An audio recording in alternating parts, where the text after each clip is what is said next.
Jose Maria Gutierrez Hernandez, also known as Guti. Though the fans only had eyes for Zidane, Beckham, Figo and Ronaldo, the 1.85-meter man was undoubtedly the indispensable piece of the exceptional Galactic puzzle.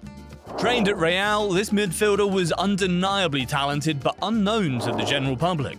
With his silky left foot, Guti played a vital role in the repeated successes of the greatest club of the 20th century. Known as a beacon of hope and eternal promise, as much for his lack of consistency as for his memorable bursts of brilliance, he was the jewel of the Santiago Bernabeu for over a decade.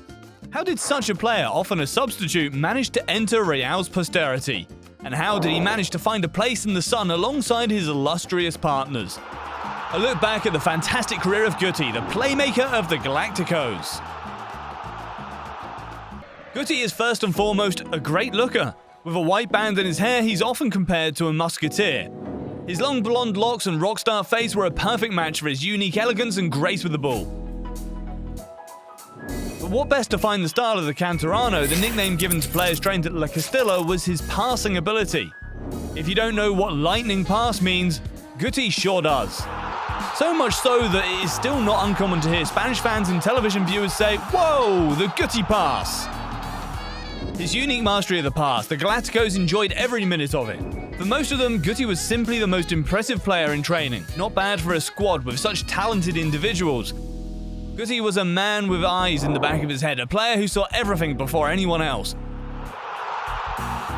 He's still famous for his decisive back heels, which were simply amazing. Zizou and Benzema still thank him and could not believe that they were in such an ideal position to push the ball into the net. The back heel for the KB9 was nicknamed El Tacon de Dios, or God's heel. Ronaldo, Fenomeno and Figo were not left out though. Neither did Raul. Guti was the best dispatcher of the ball for the Spanish striker. Whatever, in an era when everyone swore by ambidextrous players, his sublime left foot did not betray the fact that his right foot, completely defective, was never used.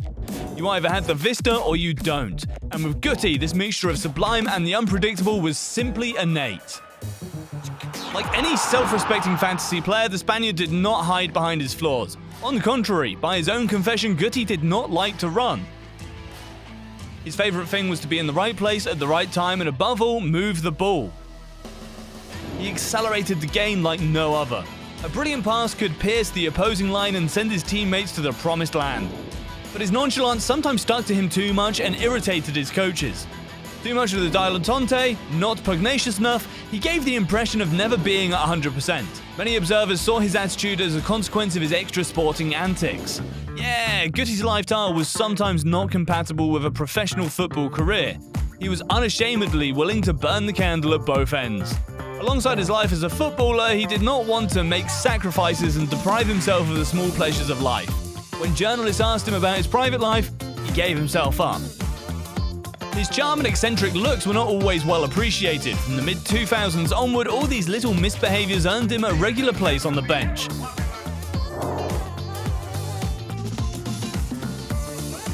But as a Real icon, Guti has given back to the Meringue club all that it has offered him.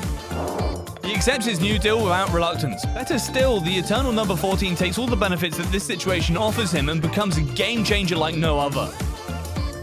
Very quickly, he becomes a luxury substitute feared in the four corners of Europe, a super sub who became a specialist in turning things around. When he took to the field, he immediately became the conductor of the Madrid team. And while he did not play in any international competitions or any of Real's free Championship League finals when he was in the squad, he is still a player who made sparks fly throughout his career. This was the case in the 2000 to 2001 season. In the absence of Morientes, Del Bosque had him play in attack. The genius of the passer turns into an efficient striker and scores a whopping 18 goals. We also remember his legendary match against Valladolid in 2007 to 2008, where he scored 2 goals and provided 3 assists. Or the match against Sevilla in 2010, where his metronome talent made his team, badly embarrassed, finally start to play forward after his entry at half-time. In short, this desire to always take the danger towards the opponent's goal comes from his training at La Fábrica, another nickname given to Real's training centre.